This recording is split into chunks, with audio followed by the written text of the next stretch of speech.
बिस्मिल्लाहिर्रहमानिर्रहीम। मेरे प्यारे भाइयों और बहनों, अक्सर ऐसा देखा गया है कि बहुत से मरीज़ की शिकायत आती है या ऐसा मरीज़ों को सुनने में आता है, जैसे ही वो नमाज के लिए खड़े होते हैं अजीब सी कैफियत शुरू हो जाती है। कभी बार बार जमाइयाँ आती है, तो कभी ढिकारें आती हैं, कभी पेट में गैस बनती है, कभी वज़ू करने के बाद ऐसा महसूस होता है जैसे पेशाब आ रहा हो, और कभी नमाज के दौरान बेचैनी, घबराहट और नींद तारी हो जाती है। तो याद रखें, ये सिर्फ जिस्मानी मसला नहीं है, बल्कि ये एक ऐसी रुकावट है जो आपको आपकी इबादत से दूर करना चाहती है। लेकिन सुन लें, नमाज छोड़ना इसका हल नहीं है, बल्कि नमाज ही उसका इलाज है। आज मैं आपको एक आसान सा अमल बताता हूँ, और वो अमल ये है, सूरह क़ाफ आयत नंबर 42 को कम अज़ कम 5 मिनट तक अपने पेट पर हाथ रख करके पढ़ें। हाथ को इस तरीके से रखना है पेट पर, पूरे यकीन के साथ पढ़ें, अल्लाह से शिफा की नियत करें।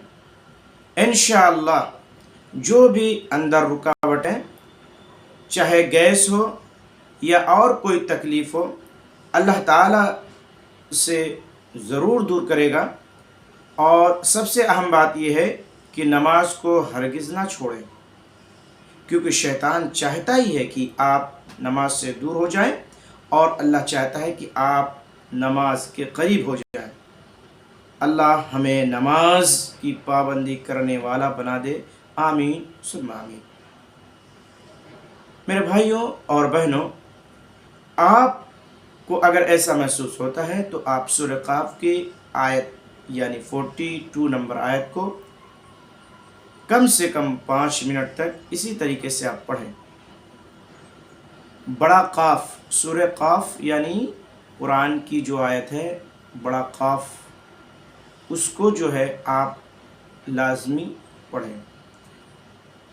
और चैनल को सब्सक्राइब करें, शेयर करें, लाइक करें, कमेंट करना बिल्कुल भी ना भूलें, क्योंकि आप अगर ये अमल करते हैं और करके ये अमल करने के बाद आप ज़रूर हमें कमेंट में करेंगे कि क्या महसूस हो रहा था आपको। ये आप एक दिन नहीं, कम से कम इसको 7 दिन या ज़्यादा से ज़्यादा 21 दिन इस अमल को किसी भी वक्त, दिन में किसी भी वक्त आप कर सकते हैं।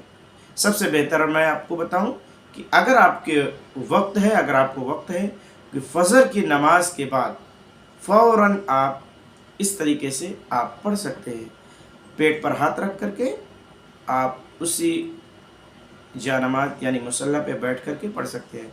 अगर आप मस्जिद में, मर्द हैं, मस्जिद में जाते हैं, तो आप वहाँ पे बैठ करके आराम से पढ़ सकते हैं। इंशाअल्लाह आपका ये मसला ख़त्म हो जाएगा। अस्सलामु अलैकुम व रहमतुल्लाहि व बरकातुहू।